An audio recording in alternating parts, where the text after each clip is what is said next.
Artifact 9, Standard 5.1, 6.1, and 7.1.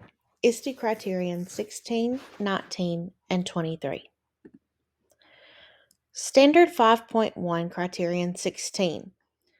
Accommodate learner differences. Use technology to create, adapt, and personalize learning experiences that foster independent learning and accommodate learner differences and needs. During this field experience, I taught a 4th grade class with 22 students in a K through 8th grade school. The students were at and below grade level in reading and math. We are a one-to-one school. Each student is issued a Chromebook for educational purposes that they carry to and from school each day. The classroom was equipped with a smartboard, and I am issued a Chromebook for instructional purposes. We are a goal-oriented school that encourages students' progress on personalized educational goals. Each student is assigned a Google account that works with our school's Google Workspace, as well as the Clever app to enable teachers to provide a one-stop shop for online student resources. Personalized learning plans for my students include goal setting, collaboration and reflection, voice and choice, and technology use. I implement personalized learning through competency-based learning that empowers students to make decisions about their learning experiences.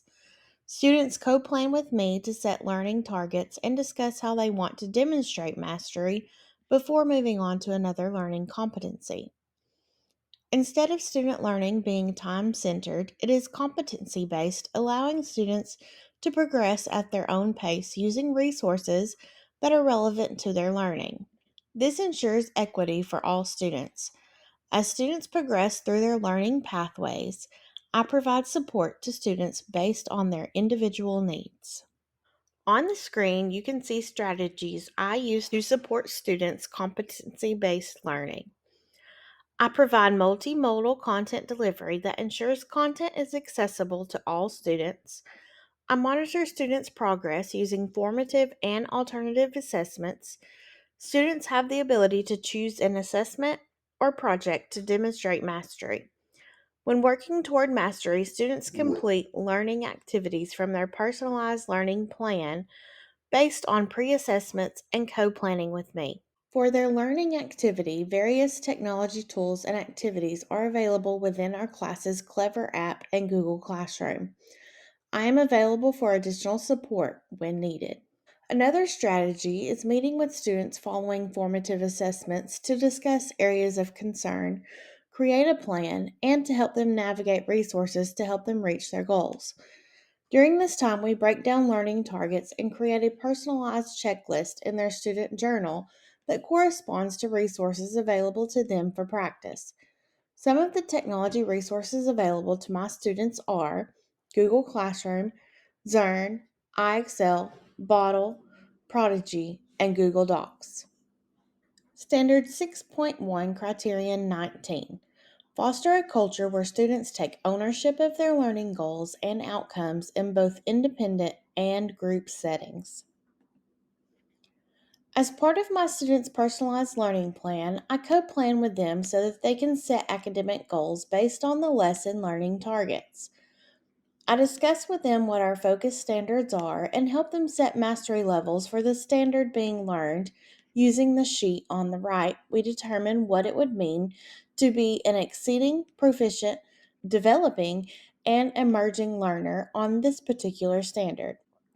They will have the opportunity to determine how they provide evidence of understanding by choosing from one of the activities I have pre-chosen, or they can suggest something different that meets the criteria of the standard.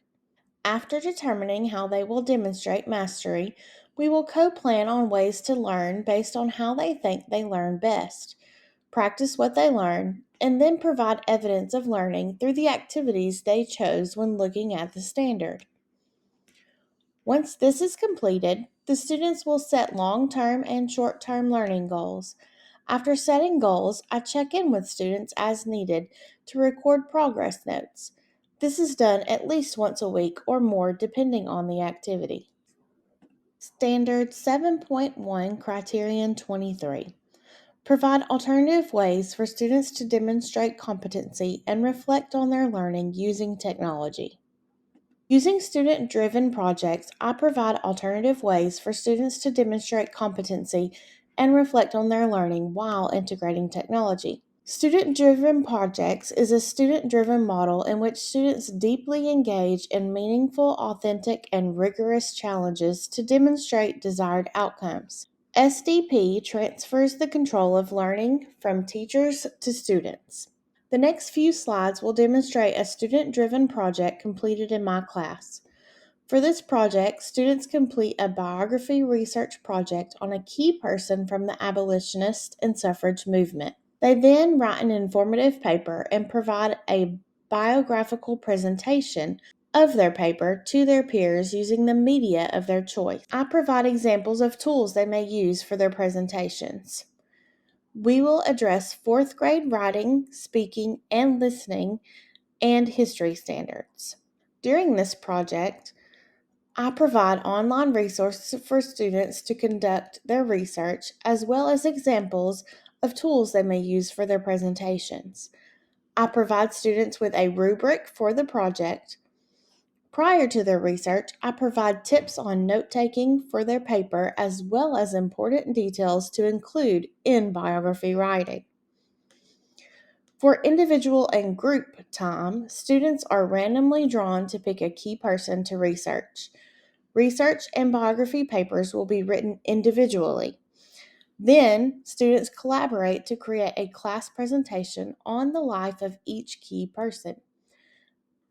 I give students the opportunity to choose their key person from a list presented by drawing student numbers at random. No more than 4 students can be assigned to one key person. I will also provide instructional support by discussing the features of informational writing and reading some examples as a class. We practiced conducting research on several mini topics prior to students researching their key person. We also discussed the expectations of presentations and went over the provided rubric. A rubric was provided to the students addressing the 9 writing standards that would be used to assess their writing. Their presentation would also be assessed using a provided rubric that covered the speaking and listening standards and the history standards. I provided explicit expectations of student work along with a rubric for each part of the project.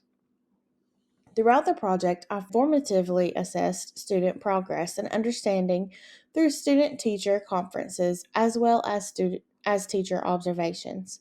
The process of this project included research and referencing, note taking, writing a draft, a final draft, presentation design, and class presentations.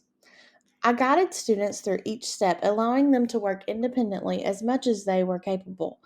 Outside of the explicit teaching of the rubric for writing and presentation expectations, students were allowed freedom of voice and choice in how they presented their research. They had the ability to use high tech or low tech tools for their presentations. When sharing, students became the teachers. They had the opportunity to teach their peers about the key person in the abolition and suffrage period that they researched.